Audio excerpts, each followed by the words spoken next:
Imagine that you are in 431 BC. The Greek sun is relentless, but what makes your eyes water isn't the brightness. It's the stench rising from the alleys of Athens. Forget that image of white marble and squeaky clean philosophers debating the meaning of life. The reality of the Peloponnesian War was a punch in the gut. You are a refugee who abandoned your farm because the Spartans are burning everything out there, and now you're crammed inside the long walls. What used to be a city for 50,000 people is now trying to hold nearly 300,000. There's nowhere to sleep, nowhere to wash your hands, and most of all, nowhere to dispose of what comes out of your body. What you're about to hear isn't in Hollywood movies because the truth is too visceral for the screen. The cradle of civilization was quite literally it's drowning in waste, and I'm going to show you exactly how that changed the fate of the world. If you've ever felt that chill just imagining this situation, go ahead and like and subscribe. Here, we don't sugarcoat history. We show the side nobody talks about. Let's break down how the lack of sanitation defeated armies. The strategy of the leader Pericles looked brilliant on paper. Let's lock ourselves inside the walls, use our fleet to bring in food, and let the Spartans wear themselves out outside. The problem is that Pericles was a military strategist, not a sanitation engineer. In a matter of weeks, Athens turned into what specialists from international urban archaeology channels describe as the biggest involuntary slum experiment of antiquity. People were camped in every square inch available, temples, public spaces, even the gaps between the walls. Picture the chaos. Back then, there were no flush toilets, no plumbing, and garbage collection was basically whatever gravity decided to do. Where do you relieve yourself when you're surrounded by 10,000 other people in a temple courtyard? The answer is simple and disgusting. Wherever you can. The soil of Athens quickly became saturated. Since the ground was rocky, waste didn't seep in. It flowed, forming puddles that became perfect breeding grounds for all kinds of pests and contaminants. Niche experts on international YouTube point out that the smell was so unbearable that sailors arriving at the port of Piraeus could smell Athens kilometers before even seeing the Acropolis. It wasn't just human odor.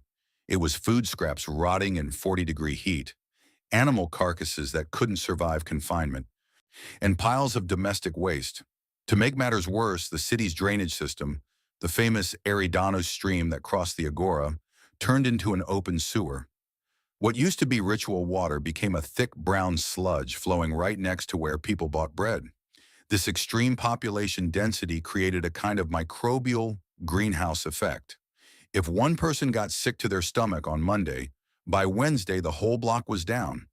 Pericles' defensive strategy ended up creating the most efficient weapon of mass destruction in history. And the trigger was the absolute lack of a decent place to wash your face. Eating in Athens during the siege was an exercise in survival and courage. Since the farmland was in enemy hands, everything came by sea. Yet the problem is that grains stored in damp ship holds and then dumped into overcrowded warehouses in Athens were basically a playground for fungi. Historians of ancient cuisine explain that consuming cereals contaminated with ergot fungus was common, causing hallucinations and severe pain that Greeks believed were punishments from the gods, when in reality it was just moldy bread. But the real villain was water. Athens depended on springs and wells. But when you have thousands of people living in precarious conditions above those wells, cross-contamination is inevitable. What was happening underground in Athens was a nightmare. Waste seeping into the soil would reach the groundwater that fed the wells. You drank the water thinking you were hydrating, but you were actually ingesting the biological remains of your neighbor 3 houses down. Historical survival experts on YouTube point out that Greeks did try to filter water using linen cloth or boiling it with herbs, but that was rare and ineffective against the overwhelming level of pollutants at the time. The water had a metallic, earthy taste, and the custom of mixing wine with water wasn't just to get a little buzzed. It was a desperate attempt to use alcohol to kill whatever was swimming in the cup.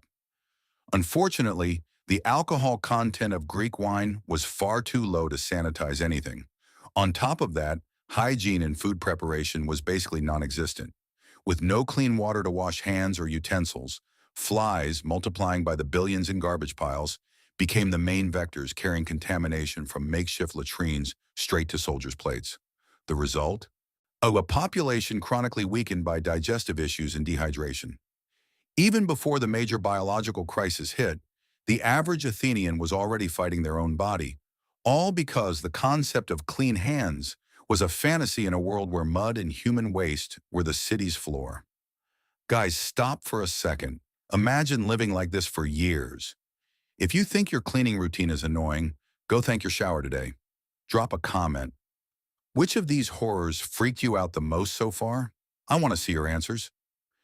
In the second year of the war, what had been just a lack of hygiene turned into an apocalyptic event. Thucydides, the historian who lived through it firsthand, described the horror with a precision that still haunts modern doctors.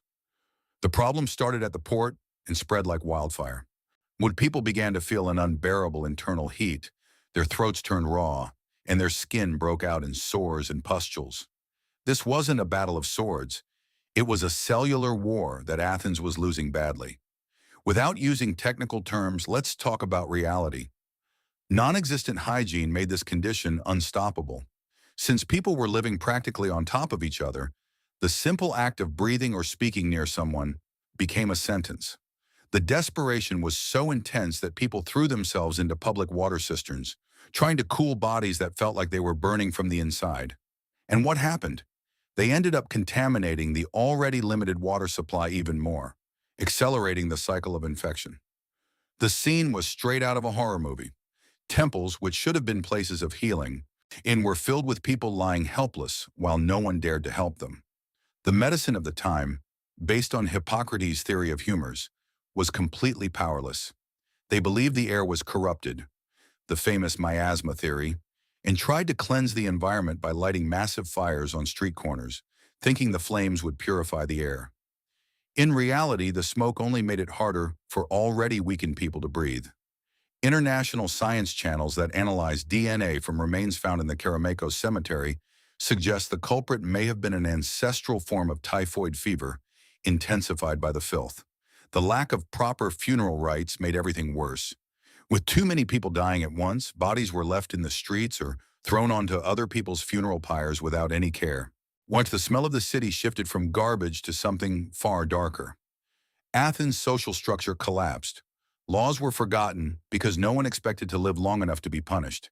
It was hygiene, or the lack of it, that proved Pericles' walls weren't protection, but the walls of a giant necropolis.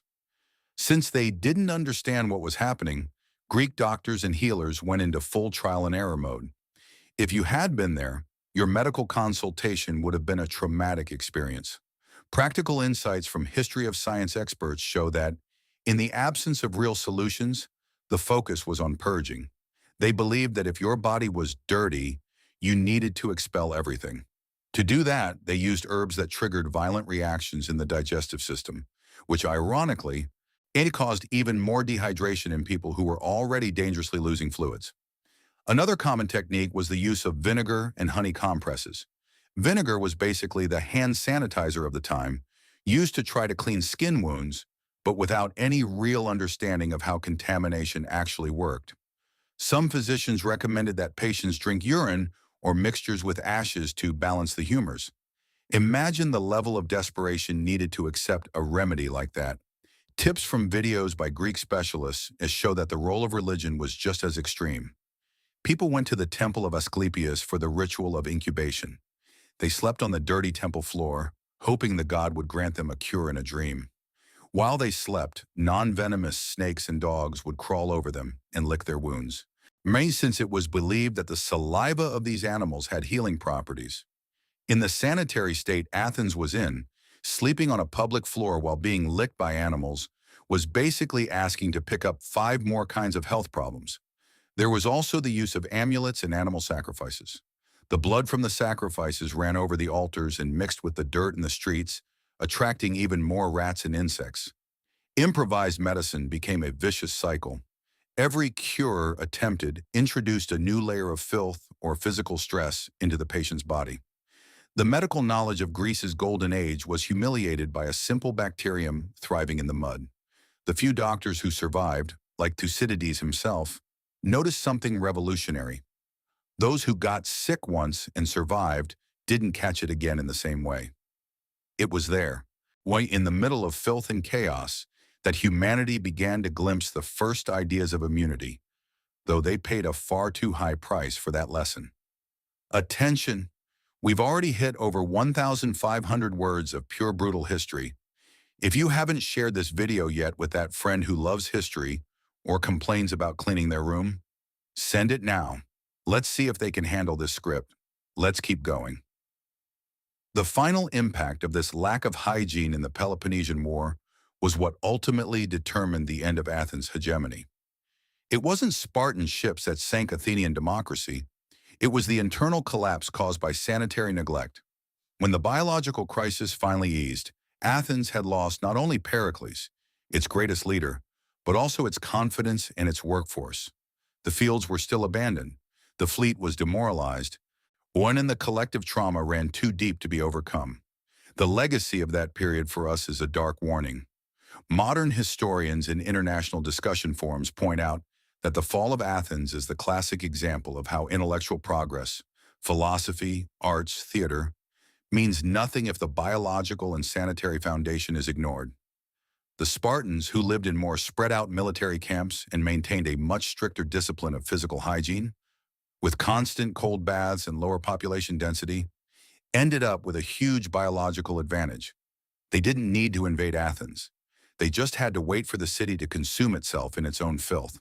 The practical insights we can draw from studies of this period show that it was from this disaster onward that governments began to understand that public health is a matter of national security. Centuries later, the Romans would learn from the Greeks' mistake and invest heavily in aqueducts and underground sewage systems, the Cloaca Maxima, realizing that keeping the city clean was the only way to keep the empire alive. The Peloponnesian War officially ended in 404 BC, with Athens surrendering, but the moral and physical defeat had happened long before, in the improvised latrines and contaminated wells of 430 BC. Today, when we look at the ruins of the Parthenon, we see beauty, but we rarely remember that beneath those stones ran the blood and suffering of a population that ignored the basics of biology. The brutal reality of hygiene in ancient Greece teaches us that civilization is a house of cards, and cleanliness is the table it stands on. If the table is dirty, everything collapses. So after this whole journey through the mud of history, do you still think life in ancient Greece was a dream? The Peloponnesian War was a turning point, showing that the greatest enemy of any nation is often not on the other side of the border, but inside our own waste and neglect. If this video made you see the past differently, don't forget to drop a comment with the phrase, "I wouldn't last a day in ancient Greece."